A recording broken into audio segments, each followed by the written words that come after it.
Bueno, Enrique, muchas gracias por estar aquí con nosotros.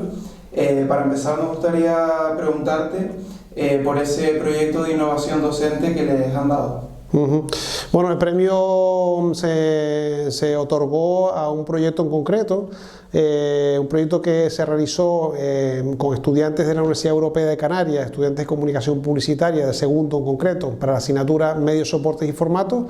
Y este premio fue otorgado a este proyecto en el que colaboraron varias empresas, entre ellas MásLED, que es una empresa de gestión de pantallas electrónicas de publicidad exterior en Tenerife, Libis e IKEA. Y el proyecto fue concedido en el marco de un congreso que se celebró recientemente, en el mes de mayo, en Madrid, en la Universidad Europea. El congreso se llamaba Primer Congreso Challenge Based Learning, CBL, que es un concepto anglosajón que lo que viene un poco es a expresar lo que sería un poco lo que sería el aprendizaje basado en retos, ¿no? En retos más que en problemas, ¿no? Porque, tradicionalmente se conocen estos proyectos como ABP o aprendizaje basado en problemas o proyectos, pero actualmente hay como un paso adelante que son retos, ¿no? Son retos sobre todo porque son retos en los que empresas externas o entidades externas colaboran directamente con la universidad a través de los trabajos de los estudiantes para que estos estudiantes tengan mucho más acceso, mucho más relación con el mundo real, se motiven más y finalmente los resultados de aprendizaje sean mucho más duraderos, ¿no? Usted es profesor y escritor. Hay muchos escritores que proceden del mundo del periodismo, que también lo compaginan con el mundo docente como usted.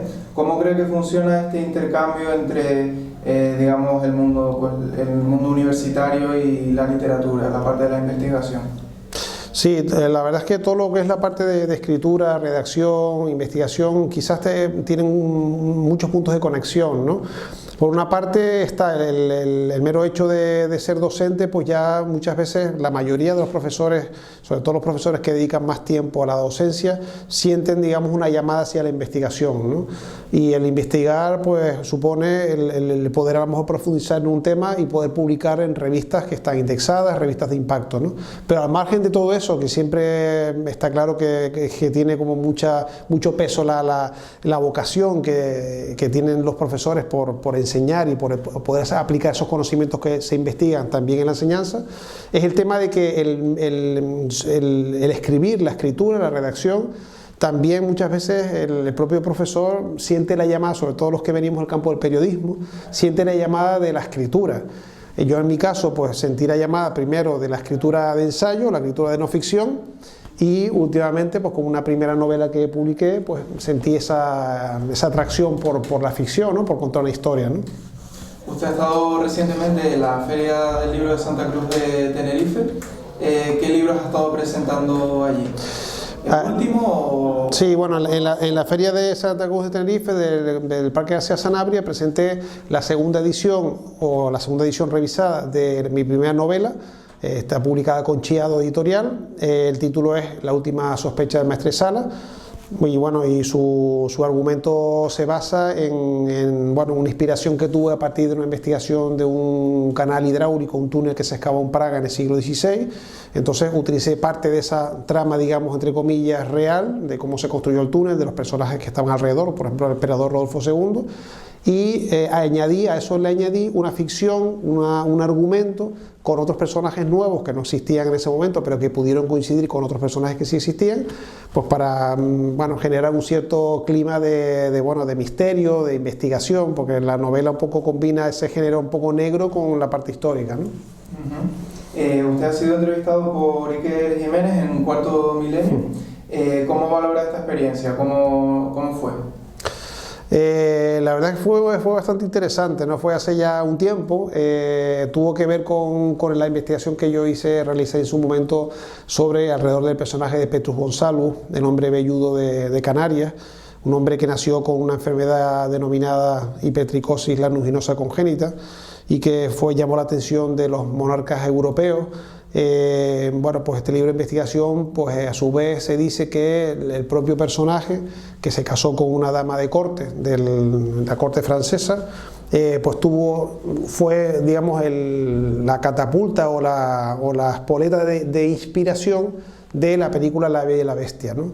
Y a partir de ese momento, bueno, pues se publicaron algunos artículos y algunas informaciones que precisamente recalcaban el hecho de que si esta historia podía haber inspirado a La Bella y la Bestia, pues de alguna manera era un poco singular que este personaje habría nacido en Tenerife y de alguna manera pues los medios de comunicación de aquí enseguida pues se despertó el interés, ¿no? Lo que preguntaba sobre el tema de la entrevista de Cuarto Milenio y de Iker Jiménez, pues fue primero a través de la radio, de Tercer Milenio, y luego pues ya en la televisión pues hicieron un reportaje en torno a la publicación del libro, que fue pues varios años después, no, dos o tres años después. Y bueno, y ahí un poco expliqué cómo había surgido toda esa historia, ¿no? Nos acaba de mencionar su obra La sospecha del maestre Sala. ¿Qué fue lo que lo motivó, lo que le inspiró? Bueno, lo que le inspiró ya nos lo acabo de comentar. ¿Qué le impulsó a escribir esta historia? La gente me empujaba, ¿no? Me decía, bueno, pues como puede haberte pasado a ti, ¿no? ¿Cómo es posible que a alguien que le guste escribir no se meta en el campo de la novela, ¿no? Claro, es un género difícil, ¿no? A todos nos cuesta, ¿no? Bueno, la gente me empujaba, ¿no? Anímate a escribir, etcétera, ¿no? Pero al final yo creo que lo que me llevó a eso es que de alguna manera había como una historia dentro, ¿no? Había una historia ahí que estaba un poco intentando salir hacia afuera y bueno, y me lancé y me puse a escribir, ¿no? Se ha especializado en la novela histórica. Desde ese punto de vista, ¿qué épocas le interesan más? A mí particularmente la novela histórica es un género que me parece fascinante, que quiero seguir cultivando. De hecho ya tengo un par de proyectos, entre otros la segunda parte del Maestre Sala y luego otro sobre ya contextualizado en el siglo XIX. Creo que es un género fascinante porque yo descubrí a raíz de la escritura de la novela que era muy interesante pues un poco el jugar con las fechas, ¿no? El jugar con las fechas y los acontecimientos, ¿no? Es decir, si tú descubres que a lo mejor unas fechas se van un poco concatenadas en el tiempo, coinciden una serie de personajes y luego de alguna manera el propio escritor fuerza un poquito la ficción que introduce en ese momento, en ese periodo, pues pueden salir cosas francamente interesantes, ¿no? Como una especie de puzzle en el que tiras los dados y sale después de ahí una historia curiosa, ¿no? Me pasó con el Maestre Sala porque curiosamente, y esto lo explico en la presentación, bueno, pues el propio emperador Rodolfo II pues celebra su cumpleaños pues unos días antes o después de la inauguración de ese túnel o esa excavación hidráulica. A su vez el pintor Giuseppe Arcimboldo colabora con el padre Rodolfo y hace un retrato del propio emperador en fechas próximas, aunque después ya lo que hago es forzar un poco y lo hago que vuelve a Praga, ¿no? En fin, ahí un poco está el juego del escritor, pero que me parece súper interesantísimo el poder conjugar elementos que han sucedido con personajes que muchos de ellos han coincidido, ¿no? Entonces me parece increíble, muy interesante. ¿Y cómo se puede contar la historia o qué truco o qué fórmula tiene usted para contar la historia de una forma más entretenida, ¿no? Porque a lo mejor de pequeño nos la han enseñado siempre como algo más denso, ¿no? Como algo que es deberes, ¿no? Como dar el salto de deberes o obligación a entretenimiento. Yo he aplicado la fórmula vengo de, como muchos, si se dice que ahora los millennials vienen del mundo, que son nativos digitales y que vienen de las redes sociales y de las pantallas, la lectura de pantallas, yo vengo un poco también de una cultura visual del cine, de la televisión, ¿no? Entonces, y porque también estudié algo relacionado con la comunicación visual, y realmente he hecho guiones y he hecho trabajos para este ámbito, y entonces me veo como que cada vez que redacto algo tengo que tener esa fuente visual, ¿no? Entonces al final la novela tiene una estructura muy de cinematográfica, muy de cortometraje, muy de ir a los hechos directamente, e incluso algunas personas que leen mucho, escritores, amigos, compañeros, pues precisamente me han comentado eso, ¿no? Que la novela pues podía haber dado más de sí en la amplitud, por ejemplo, a la hora de profundizar en los personajes, a la hora de describir ciertos momentos de las escenas que salen, pues a lo mejor con mayor, digamos, riqueza literaria o riqueza de vocabulario, ¿no? No tanto ir a la acción, ¿no? ¿hay algún autor que le inspirara a la hora de adentrarse a narrar novelas históricas o un poco novelas en general? Sí, bueno, hay algunas novelas, yo no soy un tanto lector de novelas, sino más lector de ensayo y de ensayo histórico. Me han gustado algunos autores como Pérez Reverte, me ha gustado, por ejemplo, me marcó mucho la novela El perfume de Susskind, me pareció impresionante. Hay ciertas novelas que me han llamado mucho la atención, ¿no? Novelas también existencialistas, El túnel, Sábato, algunas, por ejemplo, como Crimen y Castigo de Dostoyevsky, ya se me lleva el autor, ¿no? En fin, hay algunas novelas que me han marcado mucho, sobre todo por ese tono intimista, ese tono un poco existencialista, ¿no? Quizás esta novela no va tanto por ahí, porque va, como decía antes, una novela más de acción, pero sí quiero adentrarme un poco en novela más, ¿cómo se llama?, más intimista, ¿no? Más del estilo de, por ejemplo, de Joseph Conrad, ¿no? Cuando por ejemplo, escribió El corazón de las tinieblas, ¿no? Que después esa obra se trasladó al cine con Apocalypse Now de Coppola, ¿no? Ese estilo un poco más interiorista, más de viaje interior, de viaje en el que el personaje principal cambia totalmente su vida desde que empieza hasta que acaba, ¿no? ¿Usted cree que es más difícil escribir historia, el género histórico que otros géneros? ¿O también cree que sería igualmente difícil escribir sobre una fantasía? Lo curioso del caso es que a lo mejor personas que hablan conmigo o personas que también han intentado o han entrado en el mundo de la literatura dicen o hablan de que les puede resultar más sencillo escribir una obra que se desarrolla en el mundo contemporáneo, en el mundo actual. Y sin embargo yo me siento al contrario, es decir, yo me siento mucho más cómodo escribiendo sobre un periodo histórico, ¿no? Por ejemplo, antes me preguntabas por los periodos que me atraen mucho y me llama mucho la atención el tema del siglo XVI, del Renacimiento, también un poquito el siglo XVII y el siglo XVIII, el siglo de las luces, ¿no?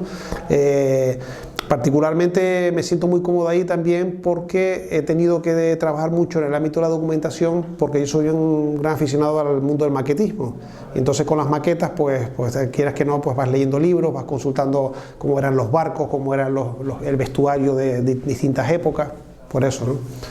¿Y cómo se sumerge en una determinada época a la hora, sobre todo, de ser fiel a los detalles? Como acaba de decir, el maquetismo, también suponemos que leen muchos libros de ensayos, investigación, ¿no? Sí, el tema del detalle, por un lado, está el hecho de poderte documentar gráficamente con cuadros, con dibujos de una época concreta. Porque claro, ante la inexistencia de la fotografía no queda más remedio que acudir a grabados, a óleos, etcétera, ¿no? Pero por otro lado, sí también aproveché la circunstancia de haber investigado a fondo todo lo que ocurrió alrededor de este túnel, personajes que estaban, técnicas mineras, cómo se describía ese plano o ese corte transversal del túnel, firmado además con una serie de anotaciones en castellano antiguo. Todo eso, cómo se forjó todo ello, ese contexto, y gracias a eso, pues también un poco eso sirvió de base para luego incorporar la trama de ficción, ¿no?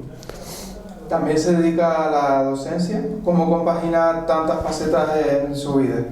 ¿Da tiempo de todo?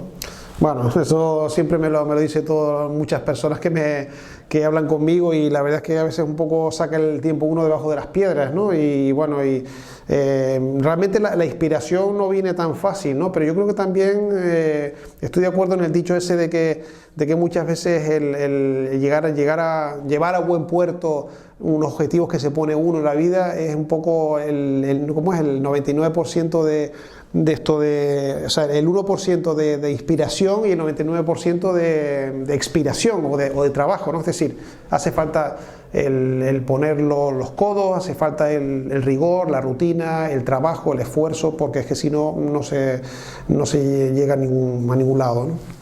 ¿Qué experiencias y valores intentan transmitirles a sus alumnos? Muy buena pregunta. Los valores que intento transmitirles son valores sobre todo yo siempre intento trasladar una frase que a veces le digo a mi hijo, ¿no?